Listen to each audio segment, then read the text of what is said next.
Hello, third graders. Time for our next installment of The Mouse and the Motorcycle. I hope you enjoyed meeting Keith Gridley and his family who came into the Mountain View Inn on their family vacation and decided to spend the weekend there. Yes. Chapter 2, The Motorcycle. Except for one terrifying moment when the boy had poked his finger into the mouse hole, a hungry young mouse named Ralph eagerly watched everything that went on in room 215. At first he was disappointed at the size of the boy who was to occupy the room. A little child, preferably 2 or even 3 children, would have been better. Little messy children were always considerate about leaving crumbs on the carpet. Oh well, at least these people did not have a dog. There's one thing Ralph disliked. It was a snoopy dog. Next, Ralph felt hopeful. Medium-sized boys could almost always be counted on to leave a sticky candy bar wrapper on the floor or the bag of peanuts on the bedside table, where Ralph could reach them by climbing up the telephone cord. With a boy this size, the food, though not apt to be plentiful, was sure to be of good quality.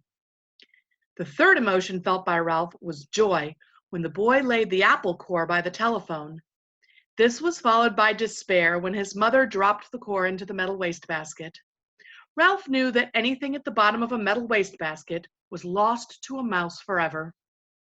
A mouse lives not by crumbs alone, or so Ralph experienced still another emotion. This time, food was not the cause of it. Ralph was eager, excited, curious, and impatient all at once. The emotion was so strong it made him forget his empty stomach. It was caused by the little cars, especially the motorcycle and the sound the boy made. The sound seemed to satisfy something deep within Ralph, as if he had been waiting all his life to hear it. Went the boy. To the mouse, the sound spoke of highways and speed, of distance and danger, whiskers blown back by the wind. The instant the family left the room to go to dinner, Ralph scurried out of the mouse hole and across the threadbare carpet to the telephone cord, which came out of a hole in the floor beside the bedside table. "Ralph," scolded his mother from the mouse hole, "you stay away from that telephone cord." Ralph's mother was a great worrier. She worried because the hotel was old and run down and because so many rooms were often empty with no careless guests to leave crumbs behind for mice. She worried about the rumor that the hotel was to be torn down when the new highway came through. She worried about her children finding aspirin tablets. Ralph's father had tried to carry an aspirin tablet in his cheek pouch. The aspirin had dissolved with unexpected suddenness, and Ralph's father had been poisoned. Since then, no member of the family would think of touching an aspirin tablet. And this did not prevent Ralph's mother from worrying. Okay, aspirin is a medication that people use sometimes for like headaches and stuff. They're not poisonous to people, just to small things like mice. Most of all, Ralph's mother worried about Ralph. She worried because he was a reckless mouse who stayed out late in the daytime when he should have been home safe in bed. She worried when Ralph climbed the curtain to sit on the windowsill to watch the chipmunk in the pine tree outside and the cars in the parking lot below. She worried because Ralph wanted to go exploring down the hall instead of traveling under the floorboards like a sensible mouse. Heaven only knows what dangers he might meet in the hall. Maids, bellboys, perhaps even cats. Or what was worse, vacuum cleaners. Ralph's mother had a horror of vacuum cleaners. Ralph, who was used to his mother's worries, got a good running start and was halfway up the telephone cord. "Remember your Uncle Victor," his mother called after him. Ralph seemed not to hear. He climbed the cord up the telephone, jumped down, and ran around to the row of cars. There it was on the end, the motorcycle. Ralph stared at it and then walked over and kicked the tire. Close up, the motorcycle looked even better than he had expected. It was new and shiny and had a good set of tires. Ralph walked all the way around it, examining the pair of chromium mufflers and the engine and the hands clutch. It even had a little license plate, so it would be legal to ride it. "Boy," said Ralph to himself, his whiskers quivering with excitement. "Boy, oh boy!" Feeling this would be an important moment in his life, he took hold of the hand grips.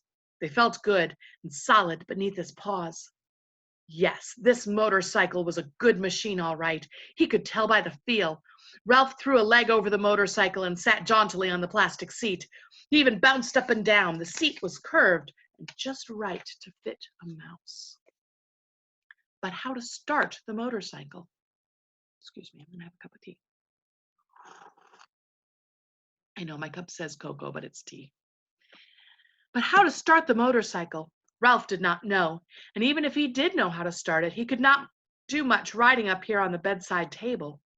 He considered pushing the motorcycle off onto the floor, but he didn't want to risk damaging such a valuable machine. Ralph bounced up and down on the seat a couple more times and looked around for some way to start the motorcycle. He pulled a lever or two, but nothing happened. Then a terrible thought spoiled his pleasure. This was only a toy. It would not run at all. Ralph, who had watched many children in room 215, had picked up a lot of information about toys. He had seen a boy from Cedar Rapids throw his model airplane on the floor because he could not make the plastic parts fit properly. A little girl had burst into tears and run sobbing to her mother when her doll's arm had come out of its socket. And then there was that nice boy, the potato chip nibbler, who stamped his foot because the batteries kept falling out of his car. But this toy could not be like all those other toys he had seen. It looked too perfect with its wire spokes on its wheels, its pair of shining chromium exhaust pipes. It would not be right if it did not run. It would not be fair. A motorcycle that looked this real had to run. The secret of making it run must be perfectly simple. If only Ralph had someone to show him what it was. Ralph was not satisfied by sitting on the motorcycle. Ralph craved action. After all, what was a motorcycle if it wasn't for action? Who needed motorcycle riding lessons? Not Ralph. He tried pushing it along with his feet. This was not nearly fast enough, but it was better than nothing. He moved his feet faster along the tabletop and then lifted them up while he coasted. Feeling braver, he bent low over the handlebars and worked his feet still faster towards the edge of the bedside table. When he worked up a little speed, he would coast around the corner. He scrabbled to his feet on the tabletop to gain momentum. In a split second, he would steer to the left. At that moment, the bell on the telephone rang half a ring, so close that it seemed to pierce the middle of Ralph's bones. It rang just a half a ring, as if the girl at the switchboard realized she had rung the wrong room and jerked the cord out before the ring was finished. A long time ago, before there were like direct lines, you would call the hotel and there was a switchboard and there would be somebody who would connect the call to the room number. Okay, so long time ago. That was that half ring, but not so long ago that there weren't motorcycles. Okay, so this was, maybe 50 years ago, maybe? I don't know. That half a ring was enough. It shattered Ralph's nerves and terrified him so that he forgot all about steering. It jumbled his thoughts until he forgot to drag his heels for brakes. He was so terrified he let go of the hand grips. The momentum of the motorcycle carried him forward over the edge of the table. Down, down through space tumbled Ralph with the motorcycle. He tried to straighten out, to turn his fall into a leap, but the motorcycle got in his way. He grabbed in vain for the air with both paws. There was nothing to clutch, nothing to save him, only the empty air. For a fleeting instant, he thought of his poor Uncle Victor. That was the instant the motorcycle landed with a crash inside the metal wastebasket. Ralph fell in a heap beside the motorcycle and lay still. This picture, I don't know if you can see it. He's falling. I'm going to go ahead and read the next chapter too, because these chapters are kind of short. Chapter 3, Trapped. Even though Ralph woke up feeling sick and dizzy, his first thought was of the motorcycle. He hoped it had not been broken. He sat there at the bottom of the wastebasket until the whirly feeling in his head stopped and he was able slowly and carefully to stand up. He stretched each aching muscle and felt each of his 4 legs to make certain nothing was broken. When Ralph was sure that he was battered but intact, he examined the motorcycle. He set it upright and rolled it backwards and forwards to make sure the wheels still worked. One handlebar was bent and some of the paint chipped off the rear fender, but everything else seemed all right. Ralph hoped so, for there was no way he could find out until he figured out how to start the engine. Now he ached too much to even try. Wearily, Ralph dragged himself over the wall of his metal prison and sat down beside the apple core to rest his aching body. He leaned back against the side of the waste paper basket, closed his eyes, and thought of his Uncle Victor. Poor, nearsighted Uncle Victor. He, too, had landed in a metal waste paper basket, jumping there quite by mistake. Unable to climb the sides, he had been trapped until the maid came and emptied him into the trash. No one knew for sure what happened to Uncle Victor, but it was known that the trash in the hotel was emptied into an incinerator. It means it was burned. There's a picture. Ralph stuck inside the waste paper basket with the motorcycle. Ralph felt sad and remorseful thinking about his Uncle Victor getting dumped out with the trash. His mother had been right after all. His poor mother, gathering crumbs for his little brothers and sisters while he, selfish mouse that he was, sat trapped in a metal prison from which the only escape was to be thrown away like an old gum wrapper. Ralph thought sadly of his comfortable home in the mouse hole. It was a good home, untidy but comfortable. The children who stayed in room 215 usually left a good supply of crumbs behind, and there was always water from shirts hung to be drip dry beside the wash basin. It should have been enough. He should have been able to be content to stay home without venturing out into the world looking for speed and excitement. Outside the hall, Ralph heard footsteps, and Matt, the bellboy, saying, "These new people in room 215 and 216 somehow got the idea that there are mice in the hotel. I just opened the window and told them the management wouldn't stand for it." Ralph heard a delighted laugh from the second floor maid, a college girl who was working for summer season. "Mice are adorable, but just the same, I hope I never find one in any of my rooms. I'm afraid of them." There were two kinds of employees at Mountain View Inn: the regulars, none of them young, and the summer help, who were college students working during the tourist season. "If you don't like mice, you better stay away from that knothole under the window in room 215, advised Matt. The sound of voices so close made Ralph more eager than ever to escape.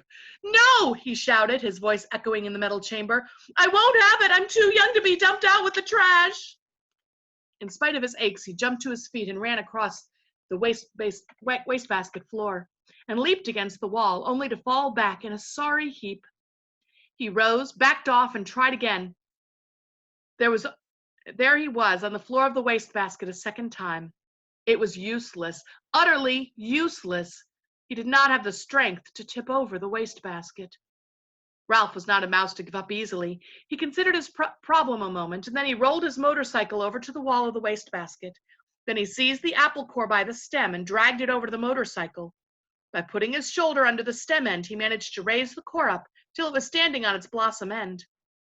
But when he put his front paws around it and tried to lift it, he found he could not. The core was too heavy to lift up onto the seat of the motorcycle. So he's trying to make a ladder. Ralph was disappointed, but when he stopped to think it over, he saw that if he could manage to get the apple core on top of the motorcycle, he would still not be high enough to allow him to climb out of the wastebasket. Bruised and defeated, Ralph dropped the core and decided he might as well be thrown out with the trash on a full stomach as an empty one. He took a bite of apple and felt a little better. It was the best food he had eaten for several days, juicy and full of flavor, much better than the damn Zwieback crumbs that the last guests had left behind. He took several more bites and settled down to a hearty meal, saving the seeds for dessert. 2 ant scouts appeared on the rim of the wastebasket. "Go away," said Ralph crossly, because he did not like food crawling with ants, and because it embarrassed him to be in such a predicament. The ants left as silently as they had come. Then Ralph had eaten his fill of the apple. He curled up beside the core. He only hoped that someone might happen to drop a Kleenex over him. It was bad enough to be carried to one's doom in a wastebasket, but to be carried to one's doom by a shrieking maid was unthinkable. There was one tiny ray of hope. If someone did happen to drop a Kleenex over him, he might just have a chance to jump and run when the maid tipped the basket, to empty it into the incinerator. The thought that the boy was sure to miss his motorcycle and start looking for it kept Ralph tossing and turning beside the apple core until, stuffed and exhausted, he finally fell asleep. Okay, tomorrow we'll find out what happened to Ralph. He's trapped in the wastebasket. I hope you're enjoying The Mouse and the Motorcycle by Beverly Cleary. I miss you guys. I love you guys. Take care.